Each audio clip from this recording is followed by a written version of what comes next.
We have been looking at Ghazali's definition of or description of al-Kalam, and in this last video, in this, we'll try to reflect on some of his claims. And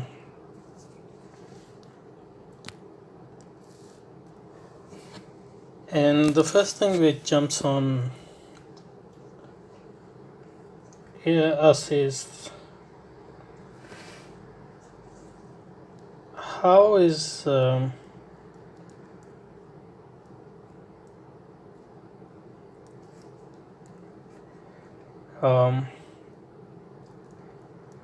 al-Kalam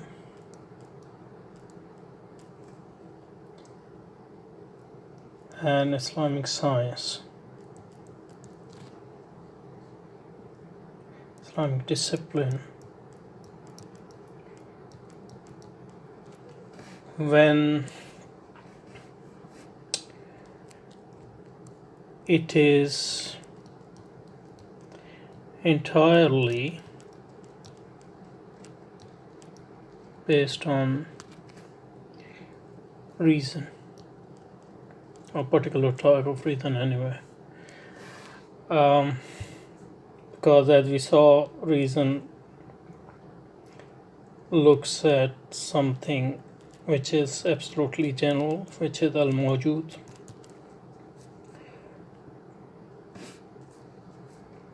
or being qua being.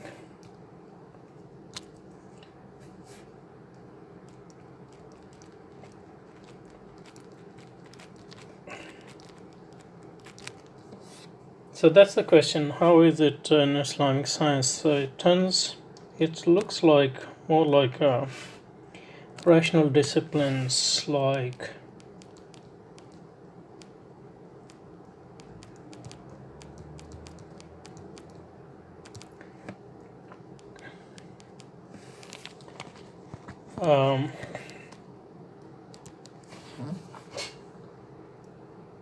mathematics or geometry.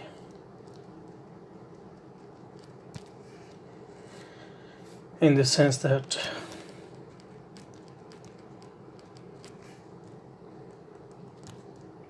it doesn't refer to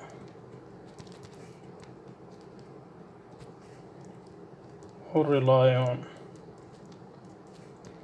revelation for its argument.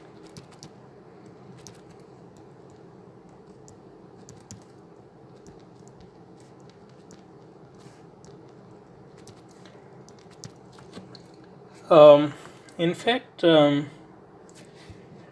it looks very much like what Aristotle understood by philosophy.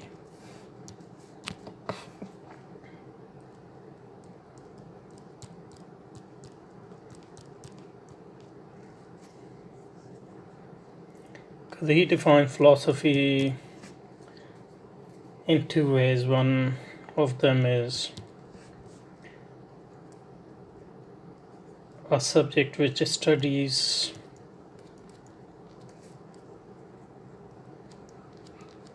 being, qua being,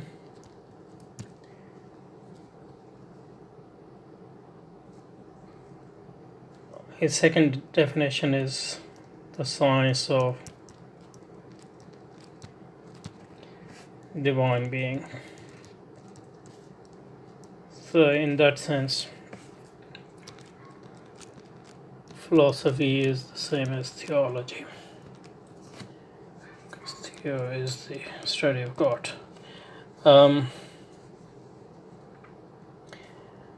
And these two definitions are not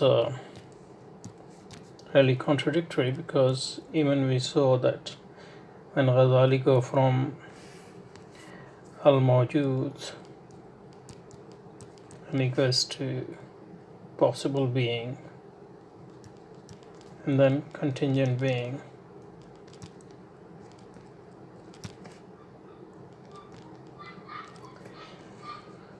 Oh, sorry. Possible being is contingent being and necessary being.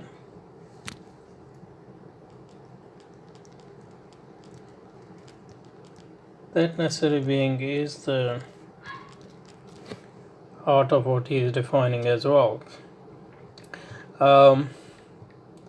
So, in that sense, Ghazali's al-Kalam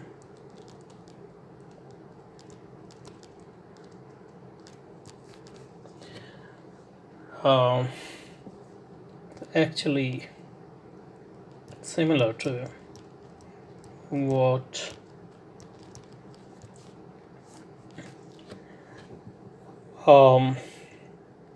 Aristotle understands by philosophy. Obviously, there are differences from the actual argument of Aristotle, because Aristotle doesn't have any concept of non-being as such, or Adam, and matter is always there.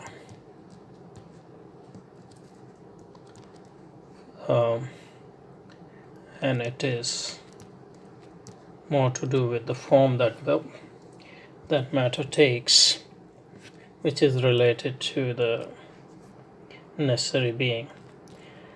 So it's what, although Ghazali's al-Kalam is like Aristotle philosophy, but it is mediated through probably Ibn Sina's understanding and development of Aristotle. So in that sense, it would seem that Ilm al-Kalam is really philosophy, and the way it describes Ilm al-Kalam, it is also eerily similar to the argument, the cosmological argument for the existence of God.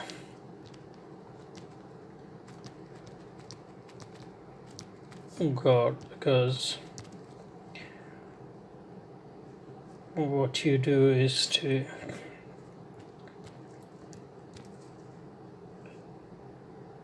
so philosophy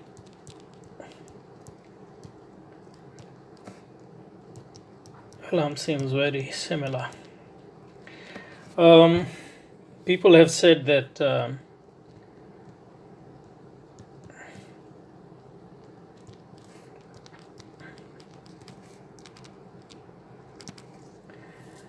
it was Imam Razi, not the other Razi, Imam Fakhruddin Razi, who entered philosophy into Ilm al-Kalam, or in fact turned Kalam into philosophy. And that's very clear from if you read his al-Matalib al-Aliyah.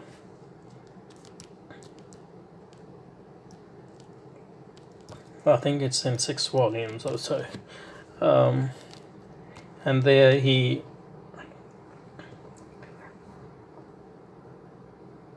concedes that what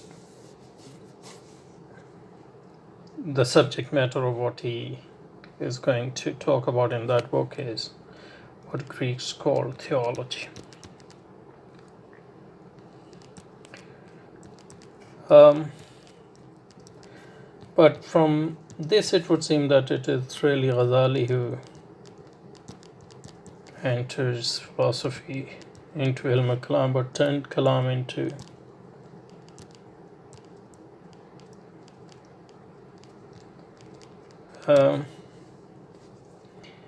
into philosophy. Now, this objection, although strong, we can actually respond on behalf of Ghazali. However, we can respond on behalf of Ghazali that even though his Ilm al-Kalam is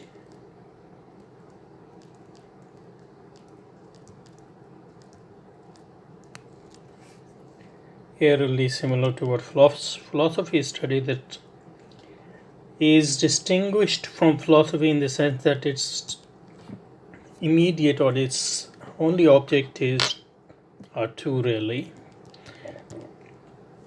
according to Ghazali's description anyway. First is to establish the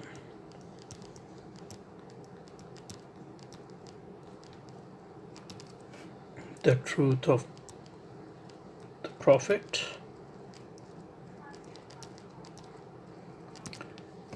the possibility and desirability of the prophethood, and then the truth of the Prophet. And the second is to establish the limitation of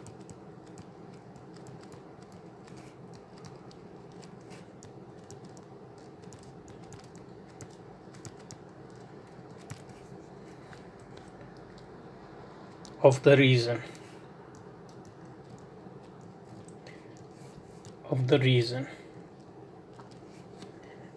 And in that sense, it is different from philosophy, because philosophy studies being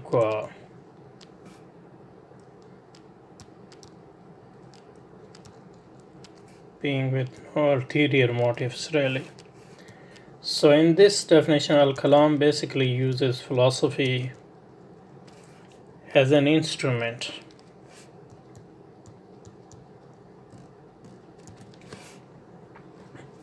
for these two objects, which raises the question, very interesting question, many interesting questions. I'm trying not to be carried away, otherwise it will never finish. One is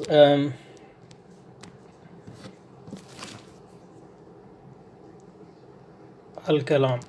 Is al-Kalam seeking truth, or Mutakallim seeking truth without any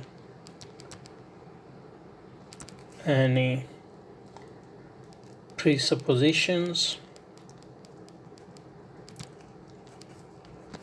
And if he is doing that, then his claim is the same as the philosophers.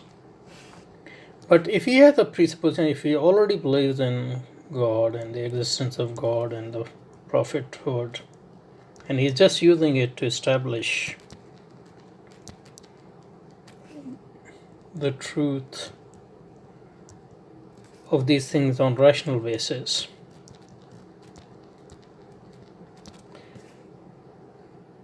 then he is not really the seeker of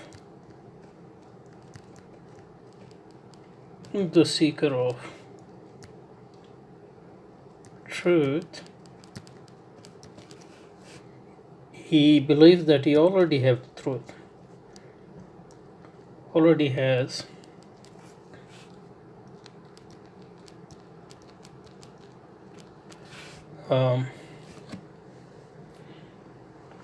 to truth. So and he's using the techniques of philosophy to provide the support for that truth.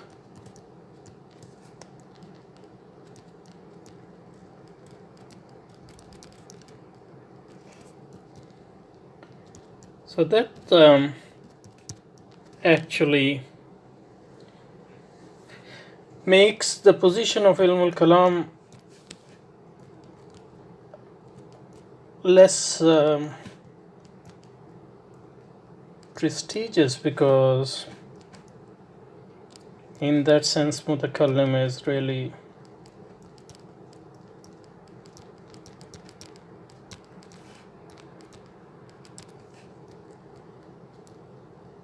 not seeking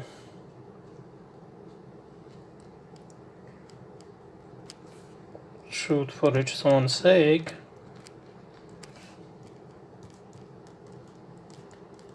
at least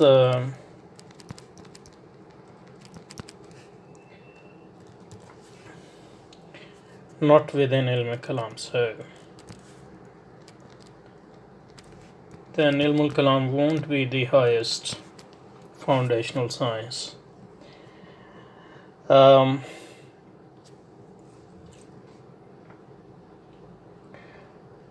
mean, one can respond to these, but let's not at the moment. And the second thing is establishing the limits of reason, which is the source of philosophy and Kalam.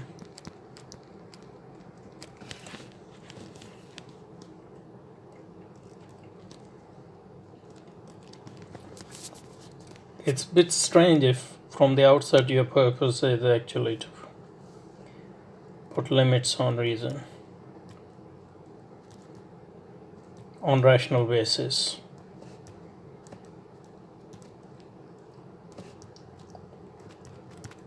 Even though it's not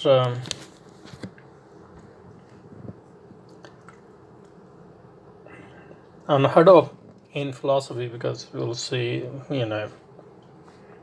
like Descartes in 16th century or after him can't really actually do the same thing. They put limits on reason on the basis of philosophical investigation. So these are some of the objections which come to. But even if we grant Ghazali that al-Kalam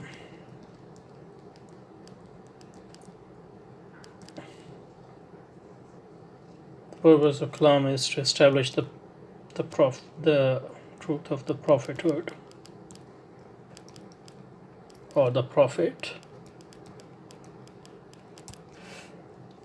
and limits of reason on rational basis.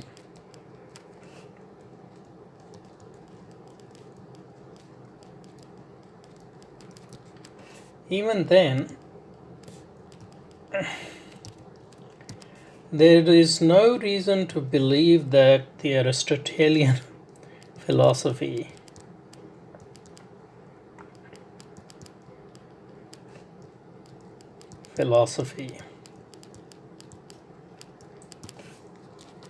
is the only way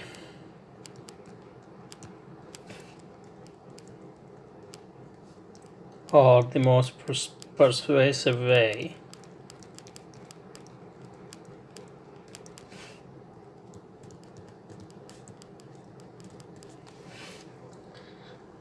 to establish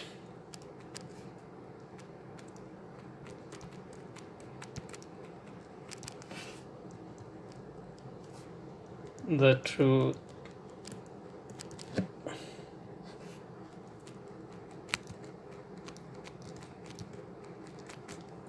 of the prophethood.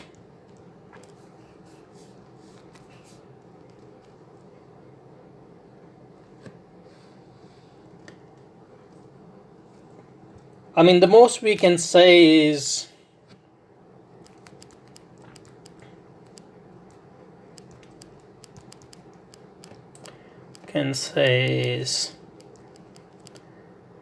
that in Ghazali's time, among the intellectuals or the philosophers, philosophers like Farabi and Ibn Sina, he was waging his war against.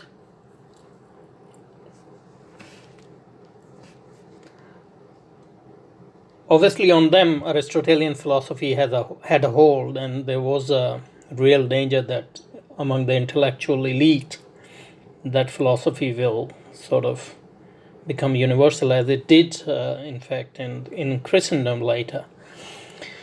So Ghazali wanted to avoid that. So it makes sense for him to use the Aristotelian philosophy to turn tables on the followers of Aristotle in the Islamic world.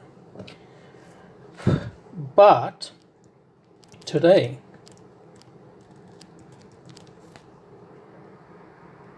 Aristotelian philosophy has lost in all its persuasive power.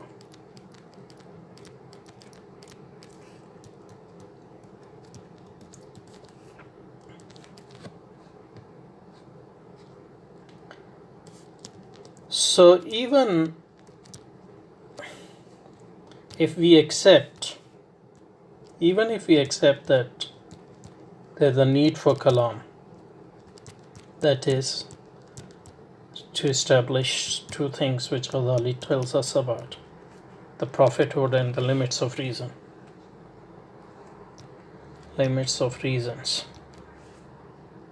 Even we accept that, there is no reason whatsoever to accept that the way to do that is Aristotelian or some sort version of Aristotelian philosophy. So what we are saying here is that al-Kalam used Aristotelian philosophy's tools in its days, but most of those tools are no longer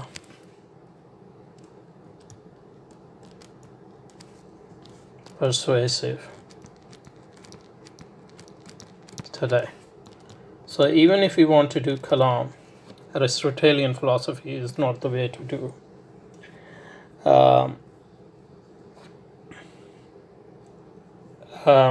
Today, more like, science and modern philosophy rather than Aristotelian philosophy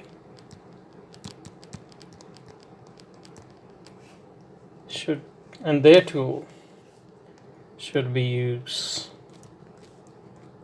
for this purpose.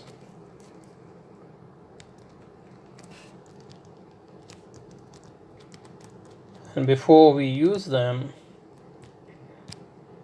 we need a critique of science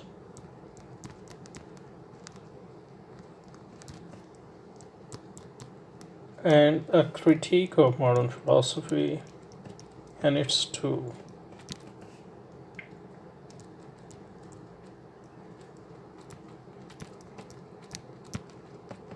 In the same manner in which Ghazali developed a critique of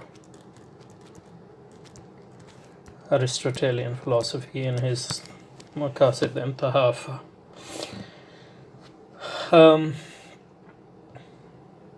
Having said that,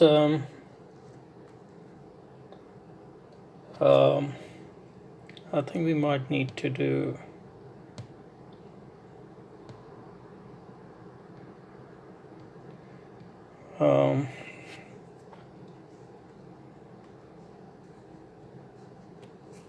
so what we need to do today is, if we